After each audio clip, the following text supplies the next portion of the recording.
Morning students, advanced happy National Science Day. Why do we are celebrating National Science Day? Anybody knows? Because of, I am saying few words, afterwards you can say. Rabindranath Tagore wrote Gitanjali, that one got Nobel Prize. That's why we are celebrating National Science Day. Am I right? Mother Teresa got Nobel Prize because of peace. That's why we are celebrating National Science Day. Amartya Sen got Nobel Prize because of economics. That's why we are celebrating National Science Day. Kailasa Satyarthi got Nobel Prize. That's why we are celebrating Science Day. Am I right? Why we are celebrating National Science Day? Sir C.V. Raman got Nobel Prize. That's why we are celebrating. That is not right. Raman discovered Raman effect in the 28th of February. 1928. After that, 1930 he got Nobel Prize. After 2 years he got Nobel Prize. That's why we are celebrating 28th February. He discovered the Raman effect. What is the Raman effect?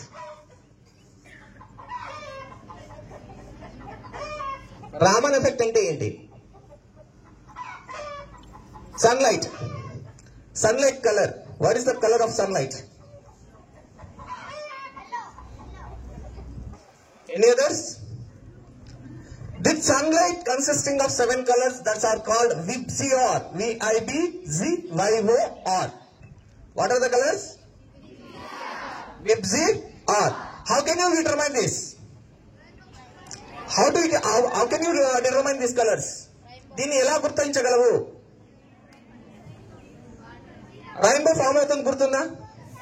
How to form the rainbow? వర్షం వచ్చినప్పుడా? వర్షం వస్తే rainbow form అయిపోతుందా? మరి ఎప్పుడు form అవుతుంది? వర్షం వచ్చిన తరువాత ఎండ పడాలి, సన్లైట్ రావాలి. అప్పుడు వాటర్ డ్రాప్లెట్ అనేటువంటిది ప్రిజం లాగా పనిచేస్తుంది. ఎలా పనిచేస్తుంది? ప్రిజం పైన పడినటువంటి ఆ వైట్ సన్లైట్ అనేటువంటిది 7 కలర్స్ విబ్జిఆర్ కలర్స్ గా విడిపోతుంది. VIBGYOR violet, VI indigo, B blue, Z Y O R.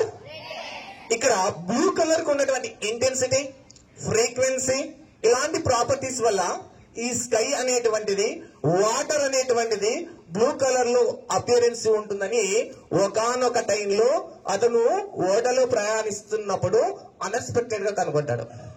మన సైన్స్ లో కనుక్కోబడినటువంటి ఈ థీమ్స్ అన్ని కూడా అన్ఎక్స్పెక్టెడ్ గా కనుగొబడినటువంటివి. ఎక్స్పెరిమెంట్ చేస్తూ కనుక్కోబడలేదు. For example I give the one more example. Sir Isaac Newton అంటే మనకు గుర్తు వచ్చేదేంటి? గ్రావిటేషన్ ఎప్పుడు కనుగొన్నాడు? ఎలా కనుగొన్నాడు?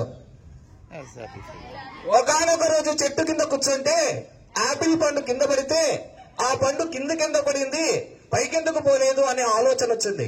అలా ఆలోచన రావాలంటే మనకి ఏం కావాలి? ఒక విషయం పైన మనకి ఏముండాలంటే ఆలోచన దృక్పథాలు బాగుండాలి. మనము ఏ విషయం పైన ఆలోచన దృక్పథాలు ఉంటాయో అలాంటి వాటిపైనే మనం సక్సెస్ అవుతాం. మనం సైంటిఫిక్ గా ఎప్పుడైతే ఇలా ఆలోచన చేస్తామో ఆ టైంలో అతనికి కూడా వచ్చింది. మనందరికి ఇంకొక విషయం తెలుసు, చాలా మందికి చెప్పేసింటాను క్లాస్ లో. ఆర్కమిడిస్ ఫార్ములా కనుక్కునేటప్పుడు ఏం చేస్తాడు? అతడు ఒక మంత్రి దగ్గర ఏం చేస్తుంటాడు? రాజు దగ్గర మంత్రిగా పనిచేస్తున్నప్పుడు కిరీటం చేయించుకుంటాడు ఆ రాజు. దానిలో కల్తీ ఉందా లేదా కనుక్కోవడానికి ఏం చేస్తారో తెలుసా? చాలా ప్రయత్నం చేసి ఫెయిల్ అవుతాడు. ఒకానొక టైంలో రిలాక్స్ అవ్వడం కోసం స్నానం చేయడానికి బాత్రూమ్ లోకి వెళ్తే బాత్రూమ్ నిండుగా వాటర్ ఉంటుంది. అతడు ఏం చేశాడంటే తొట్టులో దుంకేశాడు స్నానం చేయడానికి. అప్పుడు వాటర్ ఏమవుతుంది? ఓవర్ఫ్లో అవుతుంది. ఫుల్ గా వాటర్ ఉన్నప్పుడు తొట్టులో దూకితే ఏమవుతుంది? ఓవర్ఫ్లో అవుతుంది. నెక్స్ట్ టైం ఇంకోసారి ఏదో ఆలోచన వస్తుంది, మెరుపు లాంటి ఒక ఆలోచన వస్తుంది. ఆ ఆలోచనే ఏమవుతుంది అంటే మన ఫిజిక్స్ లో చాలా వాటికి పరిష్కారాలు దొరుకుతాయి అన్నమాట. దాన్ని బేస్ చేసుకుని పాస్కల్ కానీ ఎవరైనా కానీ చాలా ఫార్ములాస్ ని డిరైవ్ చేస్తారు. అలా విధంగా మనం ఎప్పుడైతే మన దృక్పథం, మన ఆలోచన తీరు ఖచ్చితంగా ఉంటుందో అప్పుడు మనం కూడా ఏదైనా సరే ఇన్వైట్ చేయగలము అని చెప్పడానికి ఇదొక ఉదాహరణ. సరే, నోబెల్ ప్రైజ్ గురించి I'm saying few words. Nobel prize ఎందుకు ఇస్తారో, ఎలా ఇస్తారో తెలుసా? ఆల్ఫ్రెడ్ నోబెల్ ఒక కెమిస్ట్రీ ప్రొఫెసర్, ఫ్రాన్స్ లో ఒక యూనివర్సిటీలో ఒక ప్రొఫెసర్ గా పనిచేస్తుంటారు. అతడు ఇథనాల్ అనేటువంటి ఒక ఎక్స్ప్లోజివ్ ప్రోడక్ట్ కనుగొంటాడు. ఆ ప్రోడక్ట్ ఎందుకు కనుక్కోవాల్సి వచ్చింది అంటే ఆ దేశంలో ఆ రోజుల్లో రోడ్లు నిర్మించాలి అంటే చాలా కష్టంతో కూడుకున్నటువంటి పని. అందుకోసం ఆ బండరాలను పగలగొట్టుకోవడానికి ఈ ఎక్స్ప్లోజివ్ ప్రోడక్ట్ ని కనుగొంటాడు. ఈ ఎక్స్ప్లోజివ్ ప్రోడక్ట్ ని కనుగొన్న తర్వాత రోడ్లు అన్ని వేసుకుంటారు. మనం మీన్స్ మనుషులం ఆశాజీవులం, ఆశా దృక్పథంతో బతుకుతుంటారు. అలాంటి టైంలో యుద్ధం వస్తుంది. యుద్ధం వచ్చినప్పుడు ఆ యుద్ధంలో ఏం చేస్తారు అంటే ఈ ఎక్స్ప్లోజివ్ ప్రోడక్ట్ ని యుద్ధంలో వాడి లక్షలాది మందిని చంపేస్తారు. చంపేసిన తర్వాత ఒకానొక రోజు మన ఊరిలో ఉన్నటువంటి ఆడవాళ్ళు సముద్రంలో నీళ్లు తెచ్చుకోవడానికి వెళ్తారు. ఆ టైంలో ఆల్ఫ్రెడ్ నోబెల్ స్నానం చేయడానికి వెళ్ళింటాడు. ఆల్ఫ్రెడ్ నోబెల్ స్నానం చేయడానికి వెళ్తే ఆ అమ్మలక్కలు ఎలా మాట్లాడుతుంటారు అంటే, అక్కడెవరో చూడు, ఆ వ్యక్తి ఆల్ఫ్రెడ్ నోబెల్ లాగా ఉన్నాడే అని ఒక్కసారిగా ఆశ్చర్యంగా మాట్లాడతారు. ఆల్ఫ్రెడ్ నోబెల్ ఆ యుద్ధంలో చనిపోయాడంటే అని మాట్లాడతారు. ఆల్ఫ్రెడ్ నోబెల్ చనిపోయాడా అంటే యాక్చువల్ గా ఆ యుద్ధంలో ఆల్ఫ్రెడ్ నోబెల్ యొక్క తమ్ముడు అలెక్సా ఆల్ఫ్రెడ్ చనిపోయింటాడు. అది కాస్త డైరెక్ట్ గా ఆల్ఫ్రెడ్ నోబెల్ వింటాడు. నేను బతికి ఉన్నట్లే, నేను చనిపోయాను అని వీళ్ళు ఇంత ఆనందంగా చనిపోయాడు దరిద్రుడు నీచుడు అని తిట్టుకుంటున్నారే, నాది ఒక బ్రతుకేనా అని ఆలోచన చేస్తాడు.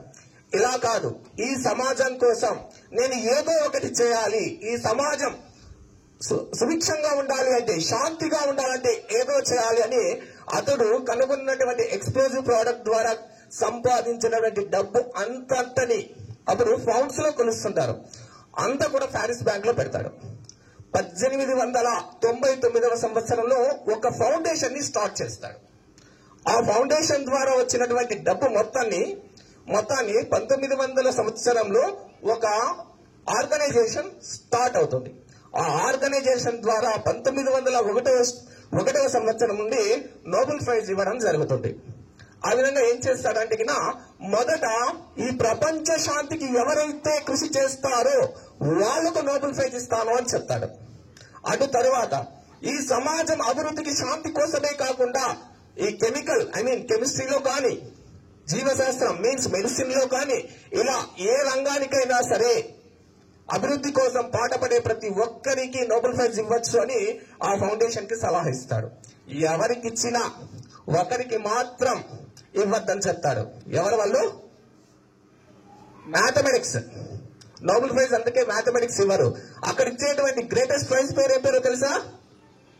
Abel prize. దానికి వేరే హిస్టరీ ఉంది. అది ఆల్ఫ్రెడ్ నోబెల్ యొక్క సొంత లవ్ స్టోరీ కారణంగా దానికి ఇవ్వరు. దానికి కావాలంటే నెక్స్ట్ డే ఒకరోజు నేను చెప్తాను. ఈ రోజు మాత్రం ఆవిర్భావం నోబెల్ ప్రైజ్ యొక్క ఆవిర్భావం ఎలా జరిగింది, నెక్స్ట్ సర్ సివి రామన్ గారు Raman effect, scattering of light కనుక్కోవడం ద్వారా ఏం చేశారు అంటే అతడు కూడా 1930లో నోబెల్ ప్రైజ్ గెలుస్తాడు. దాని సందర్భంగా ఎవ్రీ ఇయర్ 1930 నుంచి 2008 నుంచి ఏం చేస్తున్నారంటే నేషనల్ సైన్స్ డేని మన భారతదేశం సెలబ్రేట్ చేసుకుంటుంది. Have a nice day. Thank you.